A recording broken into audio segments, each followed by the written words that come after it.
Damas y caballeros, buenas tardes. Les doy la bienvenida a una nueva conferencia. En esta ocasión lleva como título Otra España Negra y la impartirá Leire Bozal, que me acompaña en la mesa. Leire es la comisaria, junto con Sara Moro, que está entre el público, de la exposición que tenemos ahora en el museo, titulada De la España Negra a la España desposeída, Solana Pérez Siquier. Si ya la vieron, pues merece una segunda visita, y si no la vieron, pues acudan a ver esta interesantísima exposición que las dos han comisariado.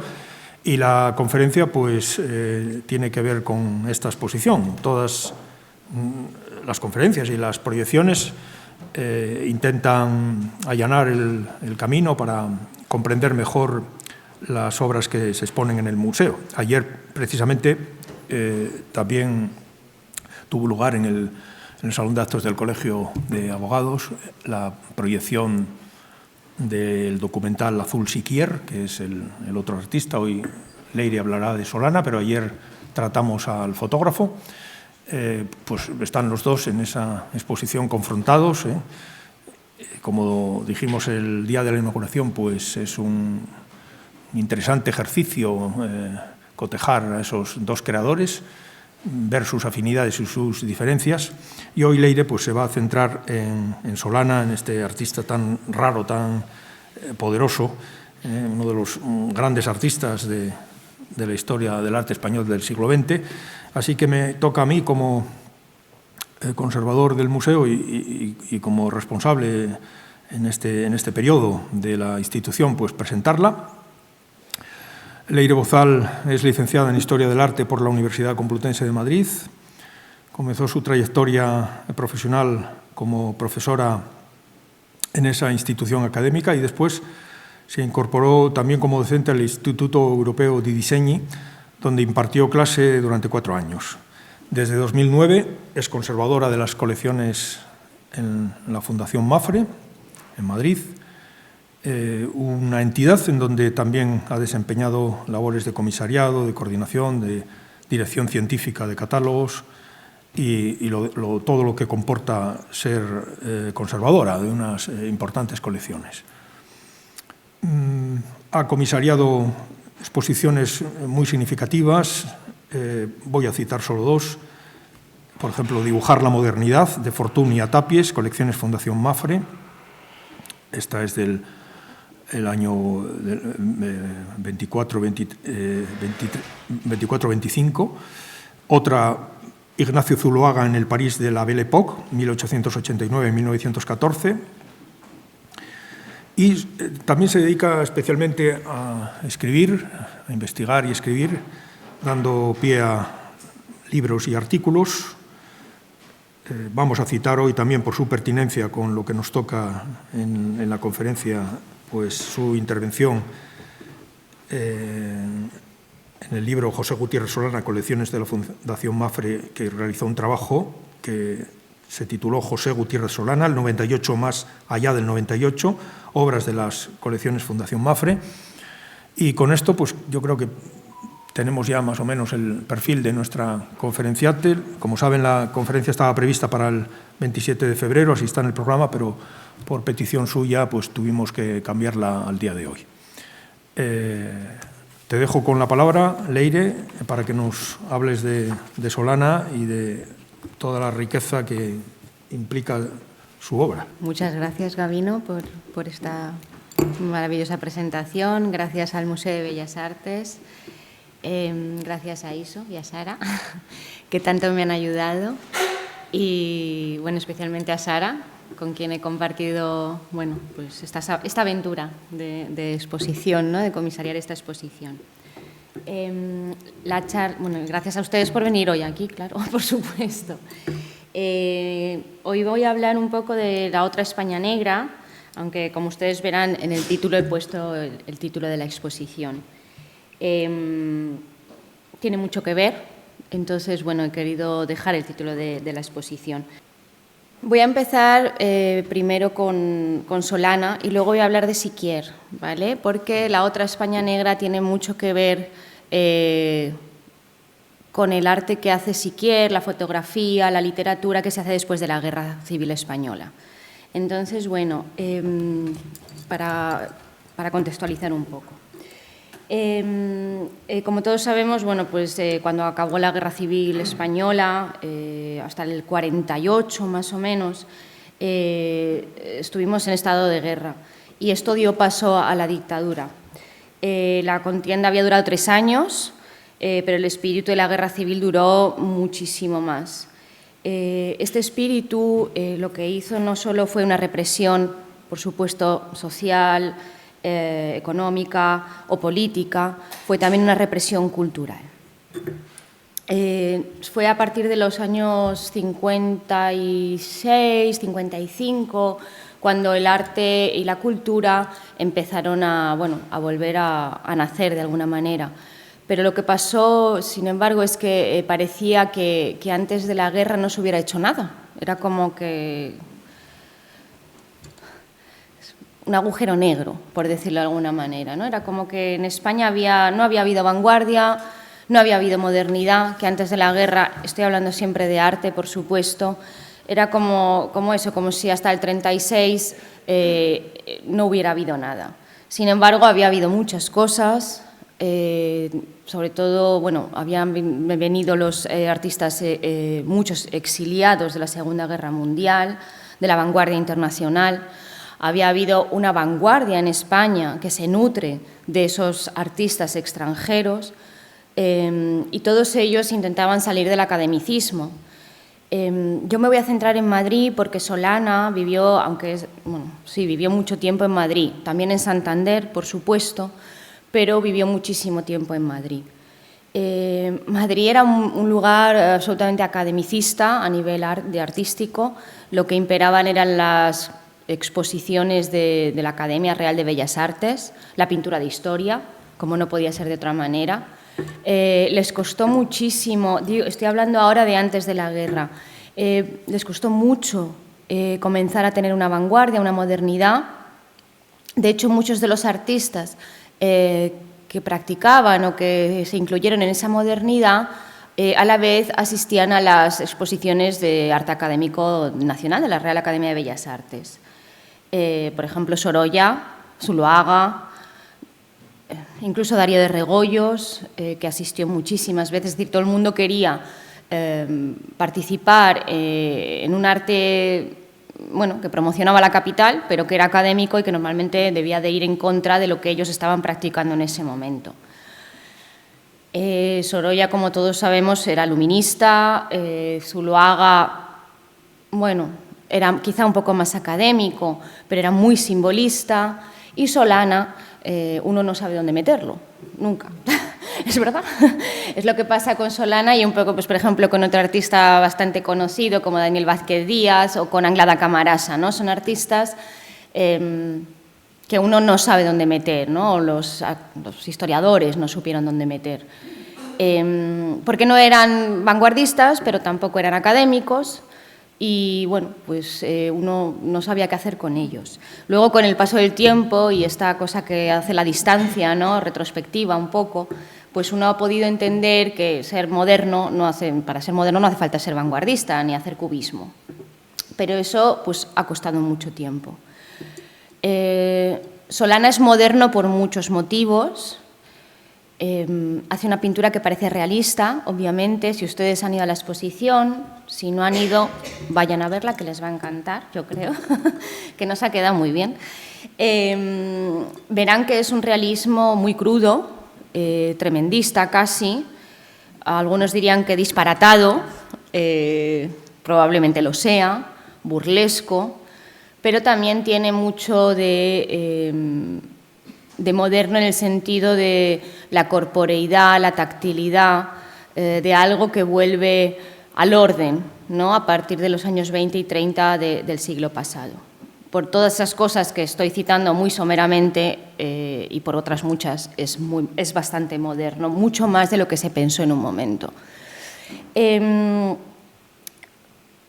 A principios del siglo XX, España, que era un país eminentemente agrario, comenzó a sobre todo, y Madrid en concreto, comenzó a industrializarse. Ya estaban industrializados Cataluña, País Vasco, bueno, pero Madrid, que como les dije es donde me voy a centrar, empezó a industrializarse entonces. Madrid no ha tenido nunca fábricas, no en la cantidad que debería haber tenido, seguramente por ser la capital, siempre se ha basado en el sector servicios, de hecho yo creo que lo sigue haciendo, pero esto es otra cuestión.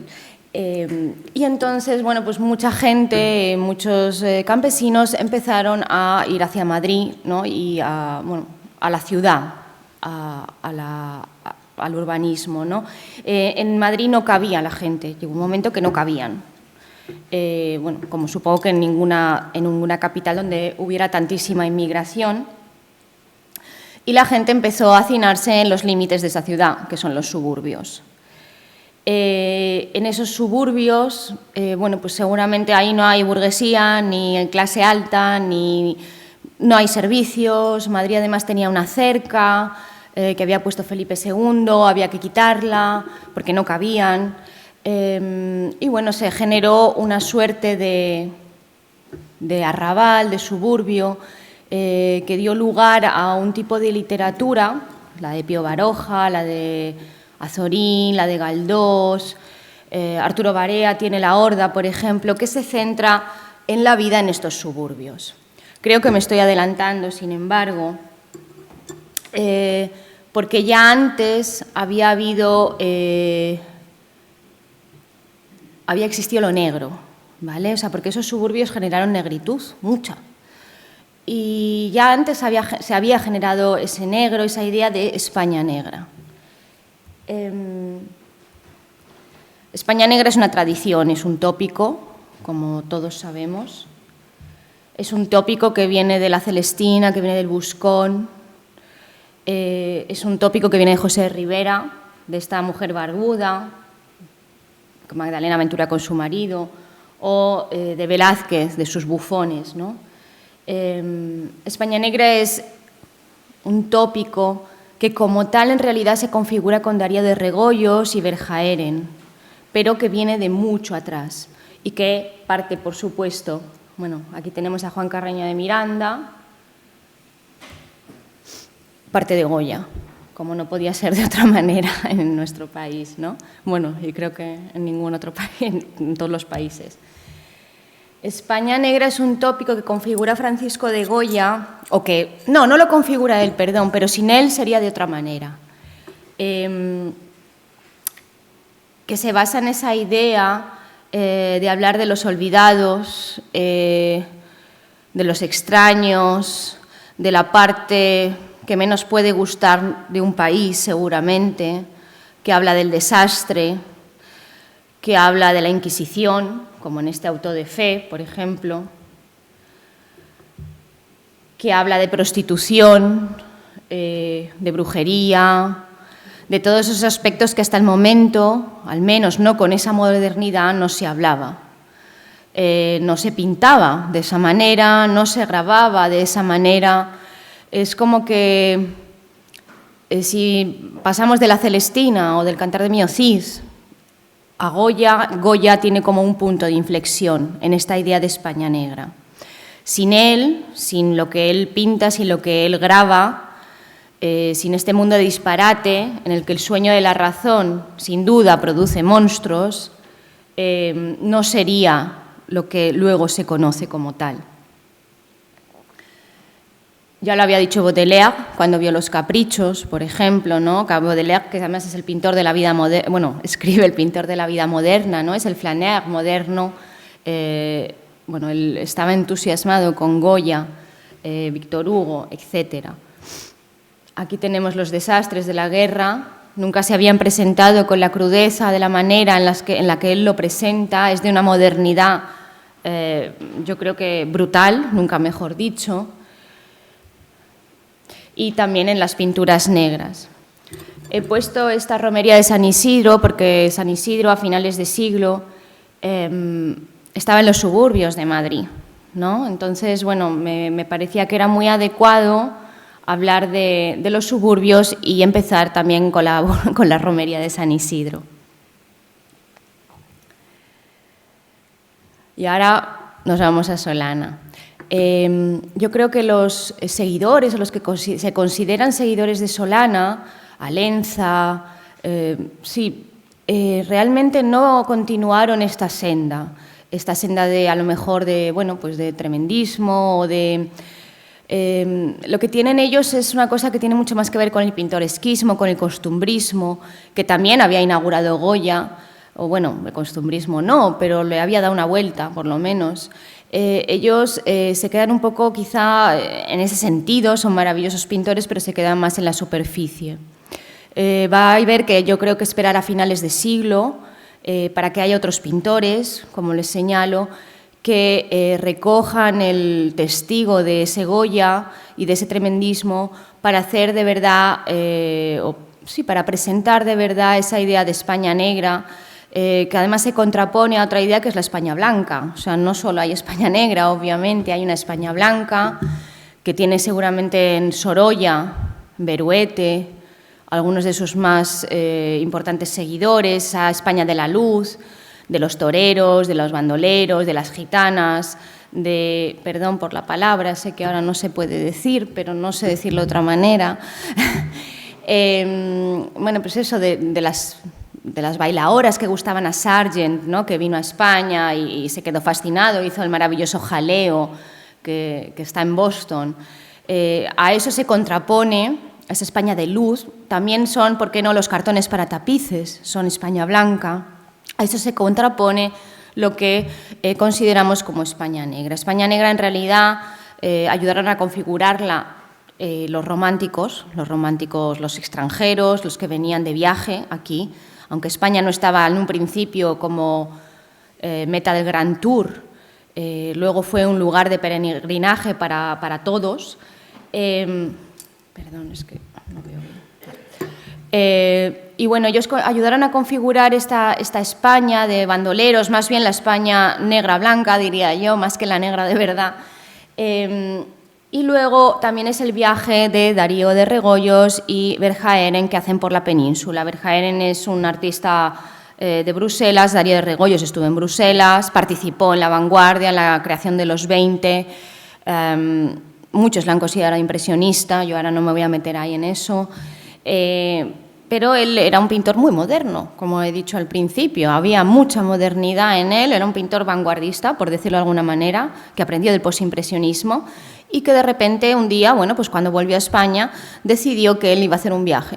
Y ese viaje es un relato, España negra es un viaje, es un relato ilustrado por Darío de Regoyos y escrito por Verhaeren, donde Regoyos ilustra lo que Verhaeren ve. Lo que Verhaeren ve no le gusta, o sea, no es nada positivo de nuestro país, la verdad. Él, bueno, le gusta a España, pero considera que somos un país de bárbaros directamente. Y bueno, al final hacen este libro, esta es la portada, en 1899. Un poco después, también Solana hace un viaje. Entonces, hace un viaje por todas las capitales de provincia, por pueblos de España. Parte de Santander, él vivía en Santander en un principio, y él va escribiendo lo que ve también, es un viaje, y él dice que escribe lo que ve, al menos, y lo publica en 1920. Solana es escritor, es pintor, es grabador, también dibuja bien, solo hizo una escultura en su vida, ahora se la pondré. Pero bueno, es una persona que es bastante polifacética, debía ser un hombre peculiar, cuanto menos. Entonces, después de hacer este viaje por las capitales, pues por Oropesa, por Zamora, él lo va escribiendo. O bueno, a lo mejor primero lo escribe, no lo sé, o sea, perdón, él lo va pintando, pero no sé si primero lo pinta y luego lo escribe o hace al revés. Tú lees los libros de Solana, España negra, por ejemplo, y hay muchos de los pasajes que él recita, o sea, que él describe, que son exactamente cuadros. Son sus cuadros y son sus grabados. Los grabados normalmente son posteriores, también son sus dibujos. O sea, por ejemplo, hay un pasaje en la España negra que habla de un cura de un pueblo, de este maravilloso cuadro del Museo de Bellas Artes de Asturias. seguramente es este señor. O sea, bueno, a mí me parece que debe serlo, no podría ser otro, ¿no? O habla de Sepúlveda y de la corrida de toros y, de nuevo, la descripción de ese pasaje es exactamente lo mismo que el cuadro. España negra en un principio es rural. A esto iba. Me ha costado un poco llegar. Pero es rural en el sentido de que habla de pueblos, ¿vale? Entonces, igual que habla de pueblos Darío de Regoyos y Berjaeren, ellos lo que hablan es de un mundo eminentemente agrario. Es lo que siempre se ha considerado. Eso, pues, un país, decía Ortega, que era un país endémico, decía Unamuno, que era un país totalmente detenido en sí mismo. Pero sobre todo ellos se referían a la España rural. Aquí tenemos la procesión de noche, que también está en la exposición. He puesto al lado de Francisco de Goya para que vean. Goya, o sea, era uno de los referentes para José Gutiérrez Solana, principales. De hecho, bueno, se han hecho exposiciones que relacionan Solana con Goya. No es que lo cogiera como modelo estilístico, porque obviamente estilísticamente no es lo mismo, pero los temas, los motivos, luego también los carnavales, por ejemplo, tienen que ver con Goya. España negra, al ser eminentemente rural, tiene, por ejemplo, en este señor, que es en el enano Gregorio el Botero, pues uno de sus mayores referentes, ¿no? El enano Gregorio el Botero, que es de Zuloaga, fue descrito así por Ortega y Gasset. Zuloaga, abro comillas, Zuloaga ha pintado el enano Gregorio el Botero, una figura de horrible faz, ancha y bisoja, calzados los pies de alpargatas y las piernas de calzones. Y este grupo de vida orgánica destaca sobre un paisaje de tierra desolada, sin árboles, rugosa, dura y frígida. El enano Gregorio el Botero sería una curiosidad antropológica, un fenómeno casi de feria, si su fisonomía concreta, individual, de humano bicharraco, no fuera enriquecida y explicada por la idea general, por la síntesis derramada en el crudo paisaje que les rodea. Gregorio Botero es un símbolo. Esto lo escribe Ortega y Gasset en 1911. Es un símbolo de España.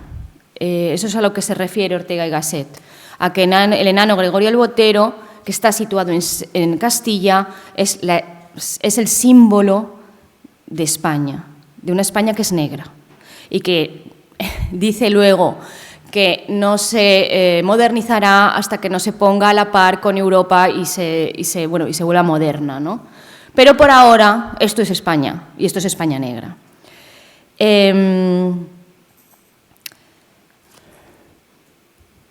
Bueno, no les había puesto, perdón, aquí tenemos a Darío de Regoyos para que vean esa España negra también de Darío de Regoyos. Es muy curioso, yo no soy especialista en Darío de Regoyos, pero es muy curioso ver sus paisajes impresionistas primero y luego ver esto, ¿no? Para mí es como, no lo entiendo muy bien. Lo que quería decir con todo esto es que España, llega un momento cuando empieza la industrialización, ¿no? En Madrid, en las grandes capitales, pues eso, en Barcelona, por ejemplo, la gente, como les había dicho antes, se ubica en los suburbios. Aquí os he traído a Isidro Nonell y las playas de Pekín, están en las afueras de Barcelona. La gente vive en chabolas, obviamente, no tenían para comer. Isidro Nonell es un modernista. Hace esto en 1900, ya no estamos en una España rural, o no solo rural, sino que está en ese límite, en ese limbo, ¿no? Que es como, yo siempre pienso en el suburbio como un limbo, en el que uno no está ni en un sitio ni está en otro, no está en el campo pero no está en la ciudad. No quiero decir que estar en el exilio, pero un poco sí, de alguna manera, ¿no? Porque seguramente te has ido de tu casa, vives ahí, estoy hablando de principios de siglo. Entonces, bueno, tenemos aquí esta cosa que ya empieza a incluir la industria, ¿no? Estas hijas el Viernes Santo en Castilla, perdón, es que hay otro que se llama Las Hijas de María. Aquí vemos cómo se unen la ciudad y el campo, la ciudad con el tren, ¿no? Símbolo de modernidad, todos nos acordamos de Monet, del tren, ¿no? Que pasa la primera película de los hermanos Lumière, no, la primera no, la segunda es una llegada de un tren, por ejemplo, en París, bueno, no es en París, pero es a las afueras de París. Aquí está mezclando ya esta cosa que tiene que ver con lo rural y con lo urbano. Algunos han querido ver en este cuadro el símbolo, ¿no? Sí, un símbolo de ese cambio, de esa España, ¿vale? Aquí os he traído Altos Hornos de Bilbao, por ejemplo, lo mismo. Al fondo las chimeneas de las fábricas, delante, no el campo, pero bueno, sí, el campo, perdón. Aquí tenemos a las modelos de Isidro Nonell, por ejemplo, que bueno, son todos de etnia gitana, él es famoso por sus gitanas, ¿no?, que hace. Y aquí tenemos ya a José Gutiérrez Solana.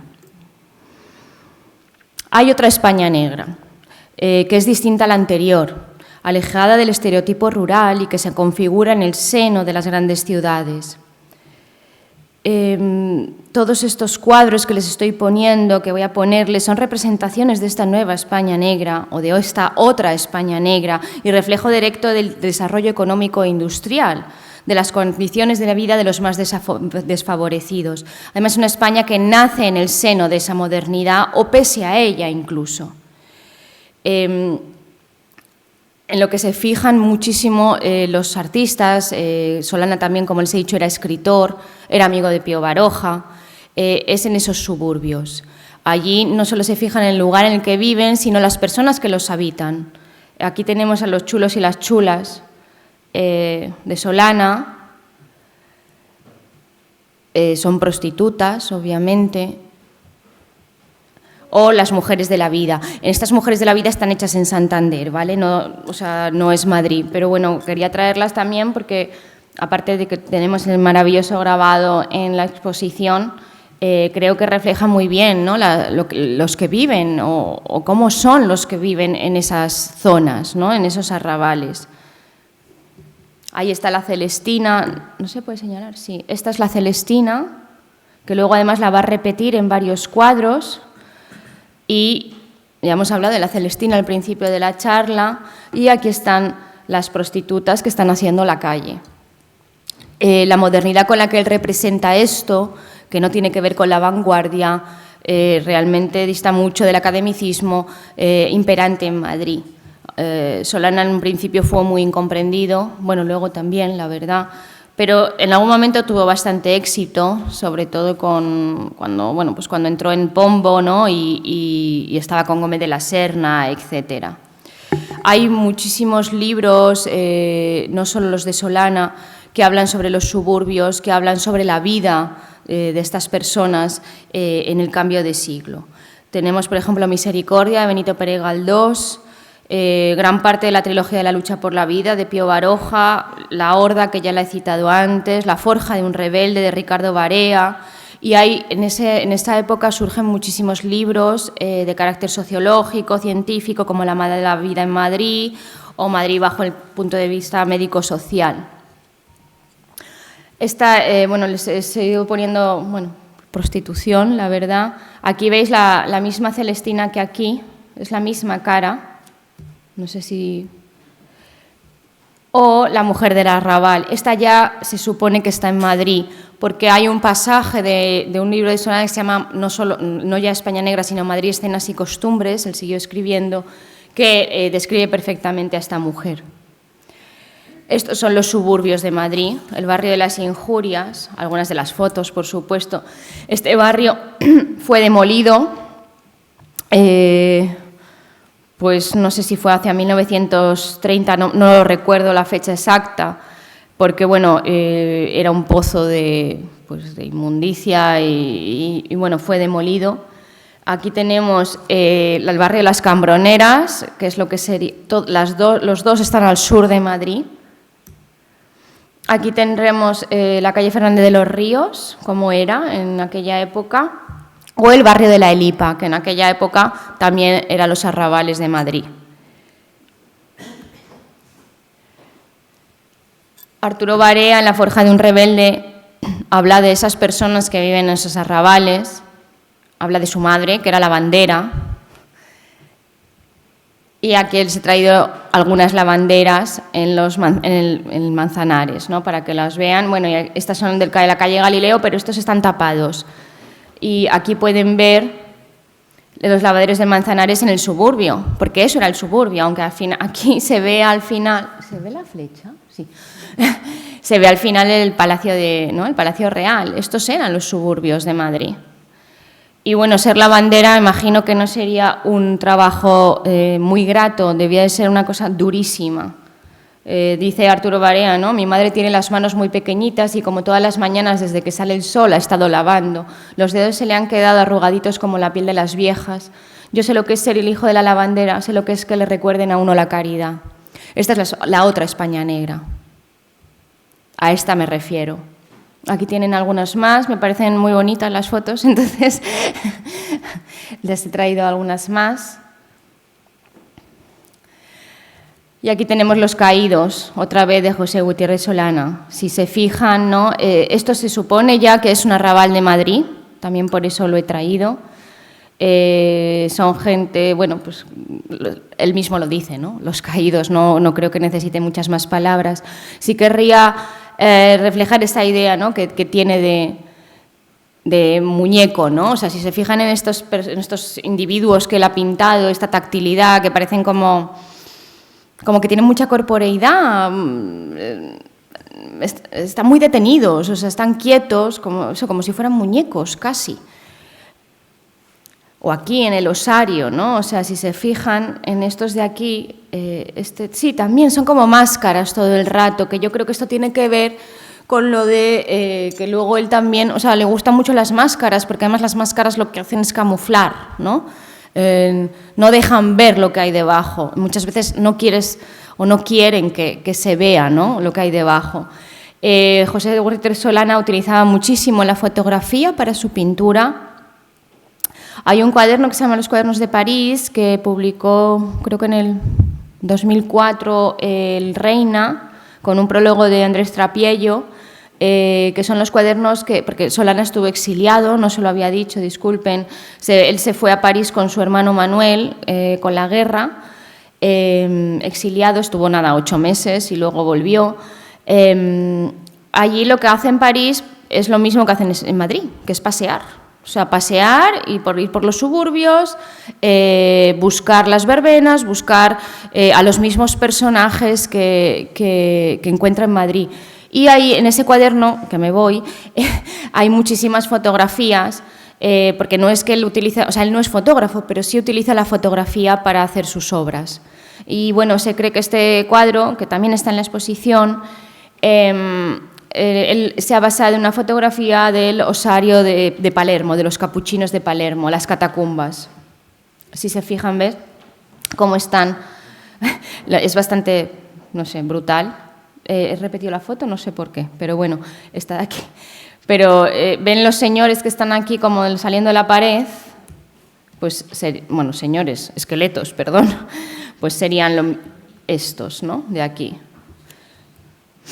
Aquí tenemos de nuevo esa otra España negra, la Casa de Dormir, los traperos del rastro, ambas también en la exposición del Museo de Bellas Artes. El rastro, todo esto en aquel momento eran los suburbios, claro. Y esta cosa que yo les hablaba de los muñecos, que yo creo que también se ve en los grabados, esta cosa de la corporeidad, a ver, que vuelva para atrás, mira, aquí está, esta cosa de la corporeidad, de la máscara, tiene mucho que ver también con estas cuestiones que hace de naturalezas muertas, si se fijan, ¿no? Estos, bueno, son santos de pueblo, se me ha ido aquí estos muñecos, son todos muñecos, da igual que sean, que él esté representando un ser humano o que esté representando, hombre, no da igual, pero quiero decir que es muy parecido, o que esté representando, en este caso, unos santos de pueblo, que son tallas de madera. Además, siempre los pone en friso, ¿no?, como si estuvieran todos mirándote, cosa que genera bastante inquietud. Si se acercan a la exposición lo podrán ver. Y tiene que ver con esta idea que les decía de la máscara, ¿no?, y del carnaval. He traído aquí el entierro de la sardina de Goya para que lo puedan apreciar. claro, esto es de 1812-1819, y aquí el entierro de la sardina de Solana. O estas máscaras del Diablo Rojo, que también está en el museo ahora mismo en la exposición, bueno, pertenece a su colección permanente. Y les he traído la única escultura que hizo Solana en vida, ya en el 38, estando en París, además, que es también una máscara. Es un muñeco más, ¿no? Todo esto, bueno, pues deriva en esta idea de la vanguardia, en que se puede ser vanguardista sin ser cubista o sin ser surrealista. ¿Por qué? Porque esta cosa del muñeco, esta idea de la escultura, tiene que ver, como he dicho al principio de la charla, con esta idea del realismo, de la vuelta al orden de los años 20 y 30.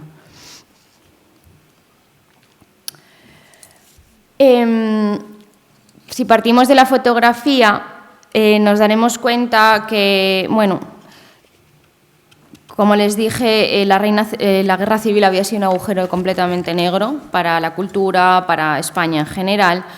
Y yo, si no viera las fechas de esto, me podría imaginar que esto es cualquier fotografía de las que les he enseñado antes, de principios de siglo. Lo había arrasado todo, la guerra civil española. Esto es un artículo de la revista Life de los años 50 de un pueblo que se llama Deleitosa, en Extremadura. Si miran este tipo de fotos, pueden ser perfectamente las fotos que les he puesto de principios de siglo en Madrid.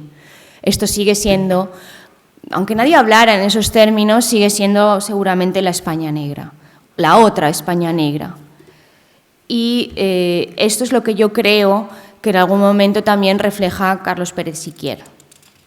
De ahí la exposición que hemos hecho Sara y yo. Querría leerles una cosa, que no sé si la voy a encontrar.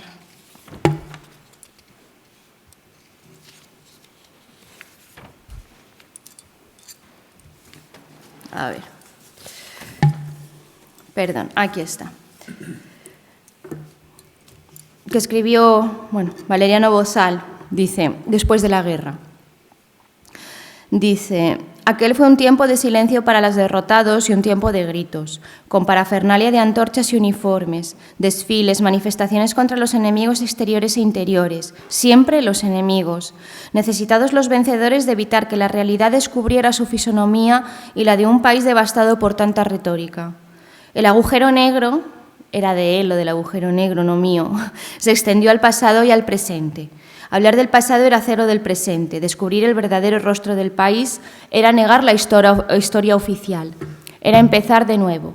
La devastación había sido completa. No solo económica, no solo la destrucción material producida por la contienda, también una devastación moral. Había que empezar de nuevo, recrear una imagen veraz del país, tarea de novelistas y pintores, de poetas, de cineastas poco después. Y al empezar de nuevo se perfiló una figura con antecedentes, España negra. España negra se abría paso en la posguerra que copó la década de los 40 y de los 50. Era distinta a las anteriores y a nadie se le ocurría emplear públicamente esta terminología, pero sus rasgos los encontramos en algunas novelas y en la información que reconstruye la vida española de aquellos años. Una vida marginal, molesta para la retórica del régimen, también temida y, por qué no decirlo, reprimida. España negra tiene muy mala prensa, nadie quiere hacer arte o pintura o fotografía que se identifique con esto. Sin embargo, Carlos Pérez Siquier, él dice que no hace nada que tenga que ver con la España negra, que esto quede bien claro, pero un día en el año 55, más o menos, empieza a pasear. Es un fotógrafo, él es empleado de banca, vive en Almería y empieza a pasear por los alrededores de Almería. Y desde la Alcazaba ve un barrio, un suburbio, porque es un suburbio, un arrabal de Almería que se llama hoy, bueno, y se llamaba La Chanca, es un suburbio muy antiguo. Y se interesa por ese barrio y decide bajar a pasear. Baja a pasear y ve a sus habitantes, intenta hacerles fotos. Al principio no le dejan, no quieren, salen todos corriendo asustados por la cámara. Esto es no es la chanca, ¿vale? Pero son las fotos que hace Pérez Siquier en aquella época. Esta señora de aquí podría ser perfectamente una ansotana de Zuloaga o de cualquier artista aragonés, por ejemplo. Esta es la chanca de un amigo suyo que se llama Jesús de Perceval, que fue sobre todo, fue pintor y fotógrafo. Y esta ya es la chanca de Pérez Siquier. Como les digo, él baja, pasea, camina, intenta hacer fotos, porque queda muy sorprendido con lo que hay allí. Lo que hay allí son casas bajitas, gente que vive en ellas, sin alcantarillado, sin electricidad, niños que corren desnudos por las calles, cuevas, la gente vive en cuevas. En Madrid también la gente vivía en cuevas a principios de siglo, en el Cerrillo de San Blas, por ejemplo, y me imagino que en muchos otros sitios. Sé que en Granada también vivían en cuevas. La Chanca es un barrio, es este de aquí. Esto es un reportaje que hace La Falange en el 43 de La Chanca, de las condiciones en las que vive en La Chanca. Porque se denuncian esas condiciones, claro, o sea, es un modo de vida pues realmente, muy complicado. No sé si se ve bien, son fotos muy malas, las he sacado del archivo y la verdad es que, pero bueno, yo creo que se puede apreciar algo, ¿no?, de cómo era realmente. O este niño, por ejemplo, ¿no? Había tracoma, había, todo tipo de enfermedades, es lo que denuncia La Falange en el 43. Sin embargo, es verdad que Pérez Siquier cuando va sí se fija en esa pobreza, pero se interesa quizá más, o dice él que se interesa por la felicidad, el juego, la dignidad de las personas. Eso que él hace, yo creo que tiene que ver con una cuestión moral. Quizá la España negra, realmente, esa otra España negra, será de un modo u otro, depende de cómo nosotros lo miremos. No es lo mismo mirar al más desfavorecido desde arriba, con cierto miramiento por encima del hombro, obviamente, que mirarle desde abajo o que mirarle de igual a igual. Entonces, quizá la España negra que se construye, que no solo construye Siquier, también construye, por ejemplo, después de la guerra, esa otra España negra de la que nadie quiere hablar porque nadie quiere referirse a ella con ese término porque es peyorativo, es muy peyorativo, obviamente. Depende más bien de la mirada que nosotros, incluso hoy en día, podemos dirigir a las personas que son menos favorecidas que nosotros. Yo creo que Siquier lo hace con mucho cariño. Es muy estético, es muy bonito, nada tienen que ver estas fotos con las de La Falange, por supuesto, pero también muestra ese modo de vida que desde finales de siglo o mediados del siglo XVIII no había cambiado demasiado, era como una España detenida. Eso también lo refleja, por ejemplo, Martín Santos en Tiempo de silencio, lo refleja muy bien, y lo refleja Juan Goytisolo, por ejemplo, en su La Chanca, en sus campos de Níjar. Yo creo que lo hacen con una mirada que tiene que ver mucho con lo moral, con la cuestión moral. Es algo que ya había tenido Unamuno también había hecho un viaje a Extremadura, por ejemplo, antes de la guerra. Yo sé que todo esto es un poco lío porque es ir y volver, ¿no? Pero bueno, es la manera que tengo de explicarlo. Pero Unamuno habla de la dignidad de las gentes de Extremadura.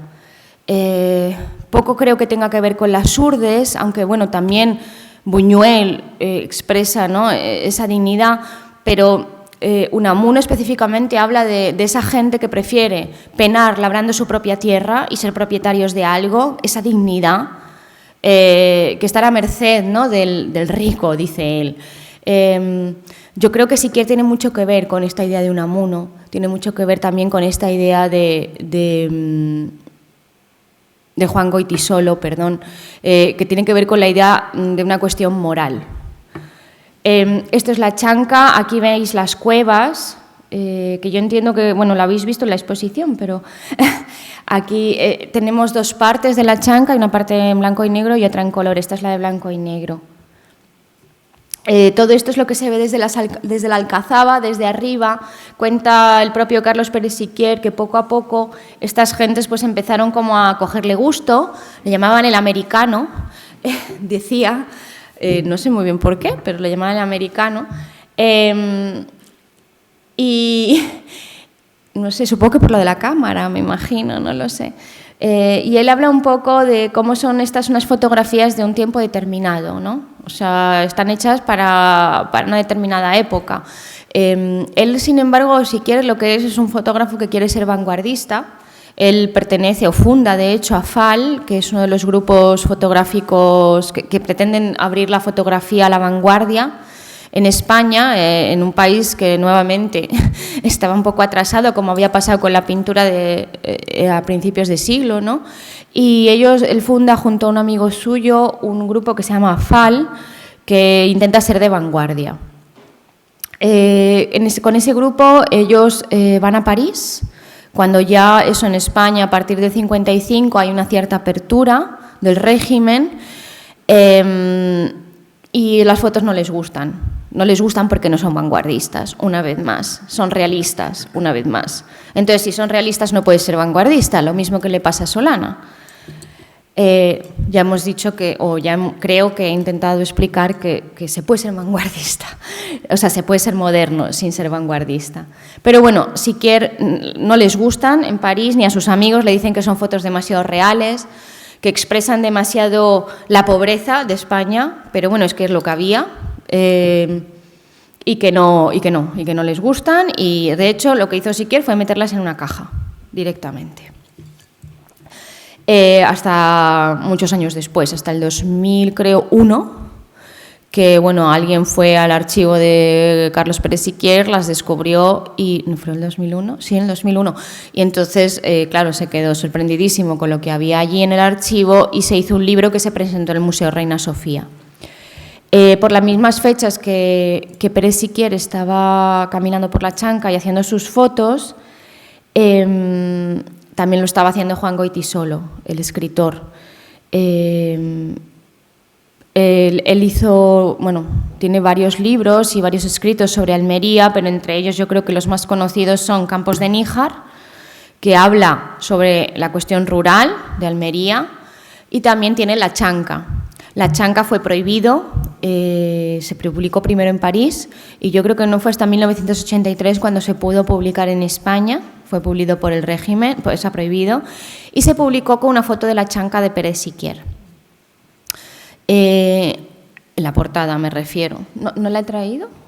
No la he traído, pensaba que sí, bueno. Da igual, si la buscan la encuentran.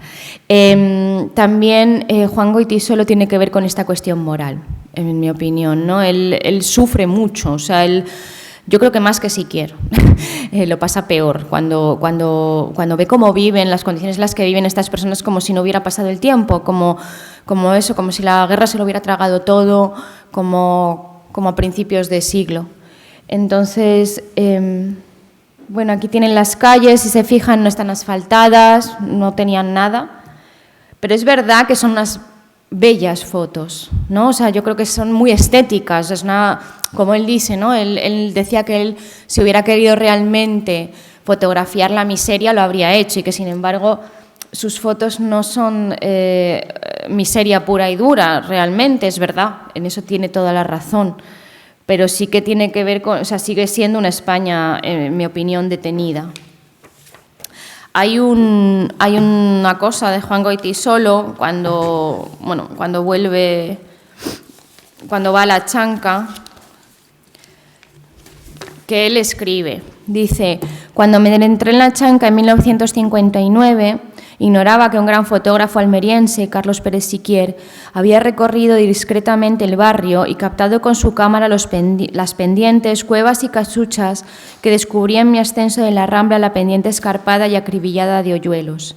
La boca de las covachas que amadrigaban a decenas de familias sumidas en una existencia degradada y sin horizonte. El cineasta Antonio Parejo, en su excelente documental titulado El regreso, reproducía estampas sobrecogedoras tomadas por los mencionados servicios sociales falangistas, las que les he enseñado antes, en los años 40, y fotos de Pérez Siquier en las que la belleza del ámbito captada con su sensibilidad de artista no excluye una indignación ética ante el submundo social que contempla. Desde el tránsito a la democracia, dice Juan Goytisolo, bastantes cosas han cambiado por fortuna en La Chanca. Digo una parte, pues como comprobé durante el rodaje del filme de Nonio Parejo, en Casas de Ángel se hacina un gueto en el que insectos y ratas campan a sus anchas. El Ayuntamiento de Almería no hace nada para remediarlo. Dice, ya no hay hambre, analfabetismo y tracoma en La Chanca, pero su marginación, la frontera invisible que separa el barrio del resto de la ciudad, perdura.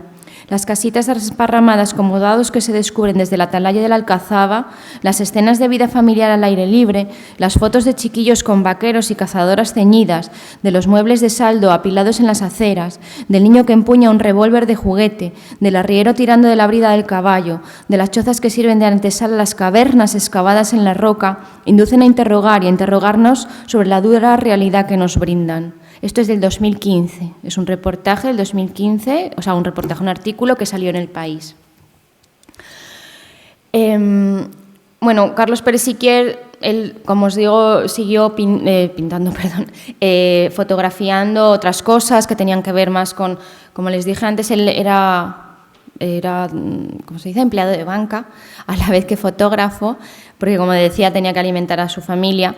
Entonces, bueno, siendo empleado de banca, le encargaron hacer muchas fotografías para el Ministerio de... ¿Cómo se llama? De Turismo, sí, gracias, no me salía el nombre, de Información y Turismo. Entonces, él hizo otras muchas cosas, pero, bueno, en el 65 le dijeron que iban a demoler La Chanca. Entonces, él volvió a La Chanca y en esta ocasión decidió fotografiarla en color. Aquí siguen las mismas cuevas, pero bueno, para que ustedes vean que La Chanca tiene color, que en el 65 La Chanca sigue más o menos igual, no ha cambiado mucho. Pero bueno, yo creo que son unas fotografías que no tienen tanto que ver con lo que hemos visto en blanco y negro. Realmente son unas fotografías mucho más, no sé cómo decirlo, que no se basan tanto en las personas, en lo social, seguramente. Ya no es una cosa que tenga que ver con el reportaje social, que yo creo que, aunque él decía que no era lo que quería hacer, es lo que hizo en La Chanca en blanco y negro. Tiene más que ver con una cuestión que ya tiene mucho de estético. Esta foto la he puesto aquí porque a Sara le gusta mucho. Van juntas en la exposición. Porque tiene como mucho que ver con Solana, ¿no?, con la corrida de toros, y son los colores de Solana, y entonces, bueno, me parecía, tiene toda la razón, y me parecía muy bonita. La Chanca en blanco y negro también tiene algo de abstracto, que es lo que antes no les he enseñado. Para mí estos rayajos de aquí tienen que ver con el informalismo que se desarrolla en España entre los años 50, Tapies, Saura, Millares, etcétera. Esto también tiene mucho de abstracto, aunque en realidad son ropas al sol secándose en La Chanca. Lo que quería enseñarles era esto. Estos son los desconchones de La Chanca, se llama informalismos. Son los desconchones de las casas, que él hace tiempo después, cuando ya, él quiere cerrar un ciclo de alguna manera y decide, y ya está solo interesado, por decirlo de alguna manera, por la abstracción, por ese informalismo de Millares, de Tapies, de Saura. De hecho, esto parece el mapa de España. No sé, yo cuando lo vi dije, no sé muy bien. Pero en realidad son desconchones. Es una serie que está toda hecha en base a desconchones de pared, de cal, de muros de cal. Y a mí me parece muy bonita. No está en la exposición. Con esto, de alguna manera, lo que yo creo que hace es cerrar un círculo. Pérez Siquier habla de la memoria, del tiempo detenido. Les he puesto aquí la cita de antes de Goytisolo, del 2015. cuando dice ya no hay hambre, analfabetismo y tracoma en la Chanca, pero su marginación, la frontera invisible que separa el barrio del resto de la ciudad perdura. La Chanca es un suburbio, igual que el que les he enseñado al principio, los que les he enseñado al principio. Esto es la Chanca hoy, bueno, 2015. Son las fotos que acompañaban el artículo de Juan Goytisolo, de Cecilia Urueta. Bueno, esto es lo que, bueno, hoy, 2015. Entonces, bueno, realmente lo que está hablando tanto Juan Goytisolo como Siquier, yo creo que es eso de cierra un círculo, pero realmente esto se ha acabado. Es decir, esta marginación, esta pobreza del suburbio se ha acabado. Esto es del 2015. Yo me lo pregunto, ¿qué tipo de otra España negra puede seguir habiendo? Gracias.